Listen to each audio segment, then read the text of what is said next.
Hello दोस्तों, DUET PG की answer की आ चुकी है। प्रोविजनल आंसर की जो है मतलब कि फाइनल नहीं है ये।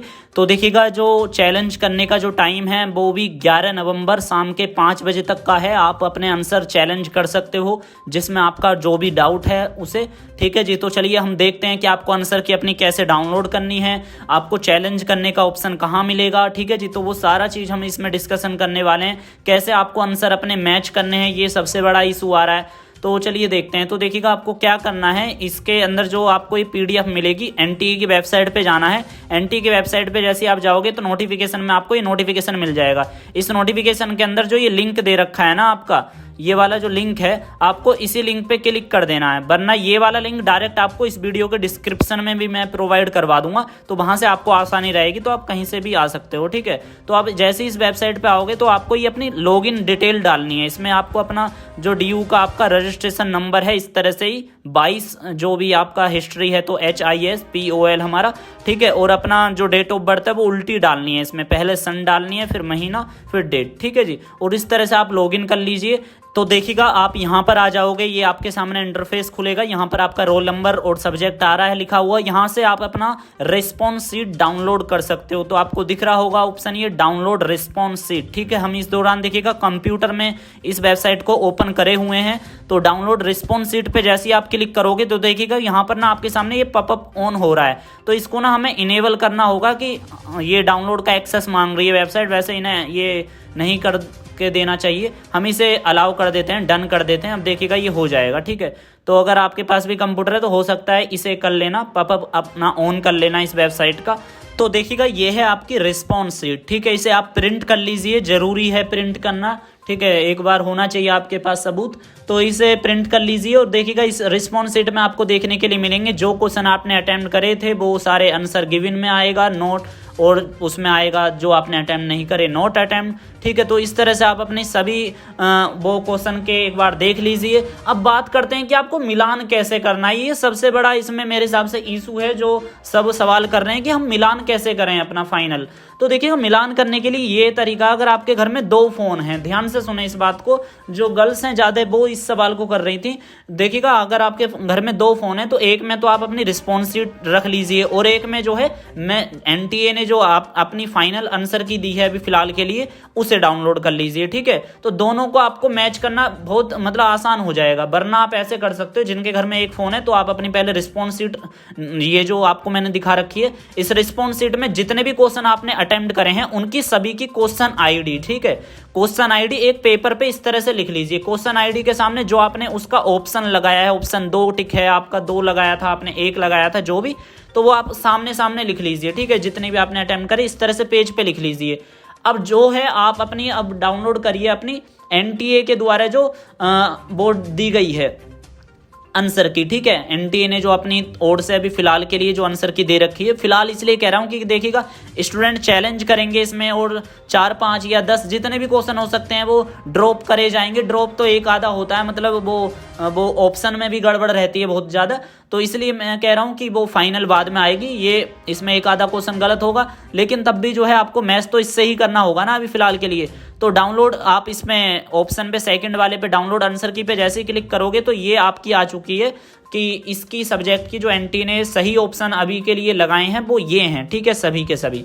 तो आप इससे आपको मिलान करना पड़ेगा। तो मैंने आपसे कह रहा था जो आपने, जिनके घर में मतलब एक फ़ोन है, तो आपने अपने कॉपी में इस तरह से लिख रखा है, और आप अपने फ़ोन में ना जैसे इस PDF को खोलोगे तो आंसर वो जो क्वेश्चन ID है ना जो आपने अपने उसमें पेज में लिखी है, उसे आप सर्च कर सकते हो। सर्च का ऑप्शन ना आपके फ़ोन में आ रहा होगा जरूर ना जरूर। ठीक है, वो आपको कहीं ना कहीं मिल जाता है। अगर आपके फ़ोन में सर्च का ऑप्शन नहीं है तो आप दूसरा PDF ओपनर अपने फ़ोन में डाउनलोड कर लीजिए, और जो आपका ये जैसे क्वेश्चन है, मान के चलिए 1190, तो ये आप टाइप करिए उसमें और सर्च बार में, और 1190 की ID निकल के आ जाएगी। ठीक है भाई, आप समझ रहे होगे यानी कि जो मैं कहना चाह रहा हूँ इसमें, जिनको इशू लग रहा था। तो फ़ोन में PDF सर्च करने का ऑप्शन ज़रूर आ जाता है एंड्रॉयड वाले में तो वैसे।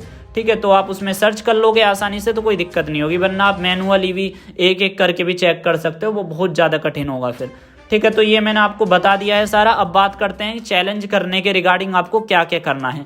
तो चैलेंज करने के लिए आपको बता दें कि ऐड चैलेंज पे आपको क्लिक करना है, तीसरा जो ऑप्शन है। ठीक है, स्कोर कार्ड वाला भी पहले ऑप्शन आ रहा था, अब वो हटा दिया है, क्योंकि स्कोर कार्ड तो जब ही आएगा ना जब फाइनल आंसर की आएगी, जब इसमें चैलेंज वगैरह सब स्टूडेंट कर चुके होंगे उसके बाद जो आएगी। फाइनल बता दें तो वो 12 तक दे देंगे, क्योंकि 11 तारीख इन्होंने दी है, तो 12 की शाम तक दे देंगे या 13 को दे देंगे, जाहिर सी बात है। ठीक है, और देखिएगा इसमें ऐड चैलेंज पे आप क्लिक करोगे तो इसमें आप चैलेंज कर सकते हो, और आप अपने चैलेंज करने के लिए जो आपकी क्वेश्चन आईडी है वो सिलेक्ट करिए, और जो आपका आंसर का ऑप्शन है जिसमें आपका इशू लग रहा है वो क्लिक कर दीजिए इसमें। ठीक है जी, और जो आपने अटेम्प्ट करा है या जिसमें आपको इशू लग रहा है, और इसमें आपको नेचर निकालना है कि उस क्वेश्चन वो जो आप चैलेंज कर रहे हो उसका नेचर क्या है। ठीक है, कि अदर भी डाल देना अगर आपको नहीं समझ में आ रहा है इसमें से कोई सा भी आपका। ठीक है, कि आपके सारे ऑप्शन जो हैं आंसर की में जो हमने अटेम्प्ट करे हैं वो सारे ही ऑप्शन जो हैं गलत हैं, तो पहले वाले पे क्लिक करोगे वो आप सब समझ गए होगे। ठीक है, रिमार्क के अंदर आप लिख दीजिए, मैं आपको बता दूंगा। तो देखिएगा रिमार्क के अंदर जैसे मैं आपको बता दूं कि जो पॉलिटिकल साइंस वाले स्टूडेंट हैं उनके लिए 2 क्वेश्चन आपके लिए मैं लाया हूं, इन्हें जरूर चैलेंज कर देना दोस्तों। ठीक है, जो मतलब कर सकते हैं तो जरूर कर दें इसे चैलेंज। तो क्वेश्चन आईडी है 1169, ठीक है, वो सॉरी 1169 है इसकी आईडी, क्वेश्चन आईडी, और क्वेश्चन नंबर ये 19 है। ठीक है, क्वेश्चन नंबर 19 जो है मतलब उसके अंदर जब आप देखोगे इसमें तो सीरियल वाइज दे रखा है, लेकिन जो आपकी रिस्पॉन्स सीट है उसमें सीरियल नहीं है क्वेश्चन के। ठीक है, तो जो एनटीए ने खुद की आंसर की दी है अपनी अभी वाली, तो उसमें तो सीरियल दे रखा है। तो इसके अकॉर्डिंग मैं आपको बता रहा हूँ कि इसका जो पॉलिटिकल साइंस का क्वेश्चन नंबर 19 है वो चैलेंज किया जाएगा, क्योंकि उसका करेक्ट आंसर कुछ और है, लेकिन डीयू वालों ने गलत ऑप्शन पे वो दे दिया एनटीए वालों को, मतलब सही करने के लिए। ठीक है, तो वो चैलेंज कर दोगे तो वो हो जाएगा सही। तो देखिएगा मैं आपको बता दूं, ये जो दे रखा है ना कि व्यक्ति को केवल धर्म, मूल, वंश, जाति, मतलब ये इनके आधार पर मतदाता सूची पर बाहर नहीं किया जा सकता, ये आर्टिकल 325 में लिखा हुआ है। जैसे आप देखोगे तो किसी पे भी गूगल पे सर्च कर लीजिए 325, तो देखिएगा इसमें दे रखा है आर्टिकल 325 में लिखा हुआ है धर्म, जाति, लिंग के आधार पर मतदाता सूची में शामिल ना करने मतलब कि अयोग्य नहीं ठहराया जाएगा, इसका प्रावधान है। तो 325 में प्रावधान है, और लेकिन उन्होंने डीयू वालों ने क्या कर दिया कि भाई इसका सही आंसर क्या है 324 है, जो कि गलत है। ठीक है, तो इसको आप चैलेंज कर दीजिए। चैलेंज करने के लिए मैं आपको बता दूंगा कि उसमें कैसे कैसे आपको फिल करना है। दूसरा क्वेश्चन है क्वेश्चन नंबर 36, पॉलिटिकल का है, ये पॉलिटिकल का ही बता रहा हूं मैं आपको। क्वेश्चन आईडी है 1186। ठीक है, और इसमें देखिएगा आईआर की किताबें आई थी मैच करने के लिए। इसके अंदर क्या गड़बड़ कर दी है महारथियों ने, इसमें ये गड़बड़ कर दी है हमारे टीचर लोगों ने कि देखिएगा इसमें जो ऑप्शन है ना वो सेम दे दिए हैं दोनों में। सेकंड भी ऑप्शन सही है। अब भाई देखिएगा जिन्होंने सेकंड ऑप्शन क्लिक करा होगा उसमें, ठीक है, अब जैसे मैंने सेकंड ऑप्शन क्लिक करा था, ठीक है, मान के चलिए, लेकिन इसका तो ऑप्शन चौथा भी सेम दे रखा है ना। आप देखिए एक बार भाई, 4 का भी ए दे दिया इन्होंने, इसमें मतलब सेम है, सेकंड और 4 ऑप्शन दोनों सेम है, लेकिन एनटीए ने करेक्ट कर दिया है, एक ही करेगी वो तो करेक्ट, चौथा कर दिया उसने करेक्ट जो 4 ऑप्शन है। ठीक है, लेकिन सेम ऑप्शन है उसका भी, तो ये भी करेक्ट होना चाहिए। तो इसलिए उसमें जो है एनटीए को आप चैलेंज कर दीजिए इसमें कि आपने ऑप्शन जो है वो सेम दे दिए हैं। ठीक है, और वो उसे सही कर देगा। ठीक है, तो इसके अंदर फिर क्या होगा कि जो क्वेश्चन नंबर 36 है जिसकी आईडी ये है, जब वो फाइनल निकालेगा तो उसमें ये कह देगा कि वो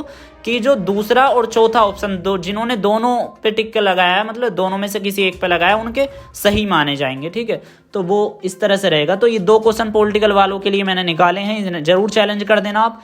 ठीक है जी, अब देखिएगा चैलेंज करने के लिए मैं आपसे बता रहा था कि आपको कैसे कैसे क्या करना है, तो 1 मिनट। तो देखिएगा इसमें ना आप नेचर चैलेंज ऐसी सिलेक्ट करोगे कि जैसे मैंने कर दिया है कि इनकम्प्लीट है या ऑप्शन अदर है, इनकरेक्ट है, ये मैंने कर दिया। ठीक है जी, अब इसमें जो है, अब इसमें कह रहा है रिमार्क में आपको भरना जरूरी है कि आपको एक्सप्लेन करना होगा 150 शब्दों में, मैक्सिमम 150 है, मिनिमम कितना भी लिख दो कोई दिक्कत नहीं है, पर मैक्सिमम 150 शब्दों में आप एक्सप्लेन कर सकते हो कि भाई क्या है। जैसे मान के चलिए मेरा ये वाला था, ठीक है, तो मैं पूरा मतलब कि बताना चाह रहा हूँ इन्हें, इस क्वेश्चन को मैं आपको वैसे ही बता रहा हूँ। तो आप मतलब मैंने इसमें टाइप करने के लिए, तो आप देखिएगा, तो मैंने ये मतलब सारा, अब मुझे लग रहा है ये हिंदी की टाइपिंग ले ही नहीं रहा है, मज़ा आ गया, बहुत अच्छी बात है। अभी हिंदी की टाइपिंग नहीं ले रहा, इससे बुरी क्या बात होगी। ठीक है, हम तो हिंदी में ही सोच रहे थे, चलिए इसे इंग्लिश में देखने की कोशिश करते हैं क्या लेता है नहीं लेता। देखिएगा दोस्तों, ये ना कॉपी नहीं कर रहा है, ये गड़बड़ है इसके अंदर, बहुत मामला गड़बड़ा कर हो रही है, ये कॉपी नहीं कर रहा है, आपको मैनुअली टाइप ही करना पड़ेगा इस बॉक्स में, ठीक है। जो भी है आपका मामला इसे टाइप कर दीजिए अपने हिसाब से, ठीक है। टाइप करने में कोई ज़्यादा गड़बड़ नहीं है, मतलब टाइप कर दीजिए। और आप अपने इसमें फाइल भी अटैच कर सकते हो, मतलब कोई आपका फोटो है, स्क्रीनशॉट है, कुछ भी है वो आप इसमें अटैच करना चाहो तो कर सकते हो, लेकिन ज़रूरी नहीं है।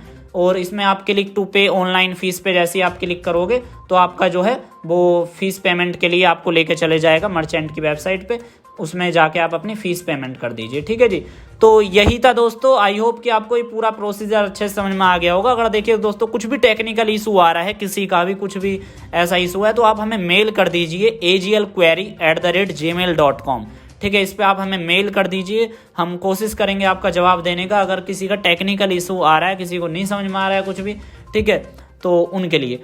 तो फिलहाल इस वीडियो में इतना ही, और रखिए अपना ख्याल। और देखिएगा पॉलिटिकल साइंस वाले बहुत ही ज़्यादा स्टूडेंट परेशान होंगे, क्योंकि उनकी जो वो है आंसर है वो बहुत ही ज़्यादा गलत गए हैं। और देखिएगा मेरा भी पॉलिटिकल साइंस ही था, और बहुतों का ये इशू हुआ है कि जिन्होंने 95 क्वेश्चन सही करके आए हैं उनके 40 गलत गए हैं, मतलब गलत जाने की संभावना बहुत ज़्यादा हो गई है। फिर नेगेटिव मार्किंग है वो कट गए हैं, तो कट ऑफ जो है बहुत कम जाने वाली है पॉलिटिकल के लिए, आपको बता रहा हूँ, ठीक है। मैक्सिमम कट ऑफ कितनी जा सकती है भाई, जा सकती है 190, 200, 210 लगभग जाएगी मैक्सिमम, ठीक है, जो टॉपर स्टूडेंट होंगे।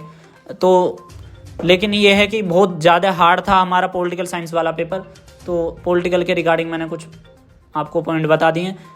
तो यही था फिलहाल इस वीडियो में, दीजिए इजाज़त। अगर आपको वीडियो पसंद आई है तो इसे शेयर कर दीजिए अपने दोस्तों के बीच। अगर कोई भी इशू है तो आप हमें मेल कर सकते हो, मैंने आपको बता दिया है। Thank you so much.